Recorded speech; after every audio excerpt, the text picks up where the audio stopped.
అది ఆ మాట ఒక్కటి అండర్లైన్ చేసుకోండి. పడిపోయిన యెహోవా బలిపీఠమును బాగు చేసి, ఆ మాట ఒక్కటి అండర్లైన్ చేసుకోండి. బలిపీఠమును ఏం చేస్తున్నాడట? బాగు చేసి. దైవజనుడ బలిపీఠాన్ని ఏం చేస్తున్నాడు? బాగు చేసి. పడిపోయిన బలిపీఠాన్ని ఏం చేస్తున్నాడు? బాగు చేసి. ఆ మాట గట్టిగా నాతో పాటు చెప్పండి. పడిపోయిన బలిపీఠమును ఏం చేస్తున్నాడు? బాగు చేసి. అందరూ చెప్పాలి. పడిపోయిన బలిపీఠమును ఏం చేస్తున్నాడు?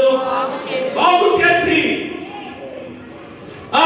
యెహోవా వాక్కు ప్రత్యక్షమై, నీ నామము ఇశ్రాయేలునని వాగ్దానం పొందిన యాకోబు సంతతి గోత్రముల లెక్క చొప్పున 12 రాళ్లను తీసుకొని ఆ రాళ్ల చేత యెహోవా నామమున ఒక బలిపీఠము కట్టించి, దాని చుట్టూ 2 మానికల గింజలు పట్టునంత లోతుగా కందకము తవ్వించి, కట్టెలను క్రమముగా పేర్చి ఎత్తును తునకలుగా కోసి ఆ కట్టెల మీద ఉంచి, జనులు చూచుచుండగా మీరు 4 తొట్ల నిండా నీళ్లు నింపి దహన బలి పశుమాంసము మీదను కట్టెల మీదను పోయుడని చెప్పెను. అది అయిన తర్వాత 2 మారు ఆ ప్రకారమే చేయుడని అతడు చెప్పగా, వారు 2వ మారును అలాగూ చేసిరి. 3వ మారును చేయుడనగా వారు 3వ మారును చేసిరి. అప్పుడు ఆ నీళ్లు బలిపీఠం చుట్టూను పొర్లి పారెను. మరియు అతడు కందకమును నీళ్లతో నింపెను. అస్తమయ నైవేద్యమును అర్పించు సమయమున ప్రవక్తయగు ఏలీయా దగ్గరకు వచ్చి ఇలాగు ప్రార్థన చేసెను. యెహోవా, అబ్రహాము, ఇస్సాకు, ఇశ్రాయేలు దేవా, ఇశ్రాయేలు మధ్య నీవు దేవుడవై ఉన్నావనియు నేను నీ సేవకుడనై ఉన్నాననియు ఈ కార్యములన్నీ నీ సెలవు చేత చేసిననియు ఈ దినమున కనుపరచుము. యెహోవా, నా ప్రార్థన ఆలకించుము. యెహోవావైన నీవే దేవుడవై ఉన్నావనియు నీవు వారి హృదయములను నీ తట్టుకు తిరగచేయుదువనియు ఈ జనులకు తెలియనట్లుగా నా ప్రార్థనను అంగీకరించుము.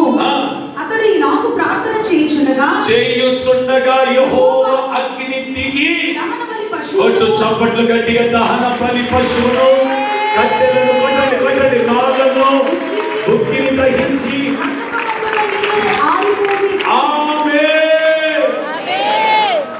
యెహోవా బలిపీఠం పడిపోయిన బలిపీఠాన్ని ఏం చేస్తున్నాడు? ఈయన బాగు చేసినందుకు 38వ వచనంలో రాయబడిన మాట ఏంటంటే, ఆ బలిపీఠము అగ్నితో మండించబడింది. ఇప్పుడు ఈ బలిపీఠాన్ని ఏం చేయాలి? బాగు చేయి. స్తోత్రం చెప్పండి గట్టిగా. బలిపీఠం బాగైన బలిపీఠము అగ్ని దిగి రావాలంటే ఆ బలిపీఠం మీద పాపము, ఏమండి, అసూయ, ద్వేషం, గర్వం ఇవన్నీ కూడా తీసేయండి. అవి ఉన్నంతసేపు అగ్ని దిగిరాదు.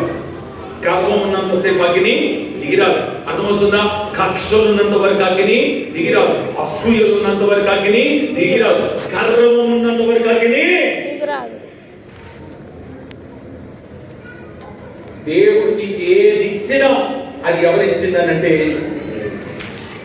అందమైన, ఉద్యోగమైన, వ్యాపారమైనా, కాబట్టి నీ వెనకాలన్న బ్యాక్గ్రౌండ్ అయినా ఇదంతా ఎవరిచ్చినది? నీకు. గర్వించొద్దు. అందాన్ని బట్టి గర్వించొద్దు. చదువును బట్టి గర్వించొద్దు. ఉద్యోగాన్ని బట్టి గర్వించొద్దు. నీకున్న పలుకుబడిని బట్టి గర్వించొద్దు. ఆ గర్వము, ఆ అహంకారం ఉన్నంత వరకు అగ్ని దిగిరాదు, బలిపీఠం మండించబడదు. నేను అంటాను, ఎంత టాలెంటెడ్ పర్సన్ అయినా, ప్రజలందరూ నేను పొగుడుతున్నా, ఒక్క మాటను చెప్పాల్సింది ఏంటంటే, not I but only Christ. స్తోత్రం చెప్పండి ఒకసారి గట్టిగా. నేను కాదు, క్రీస్తే. పొగుడుతారు నిన్ను,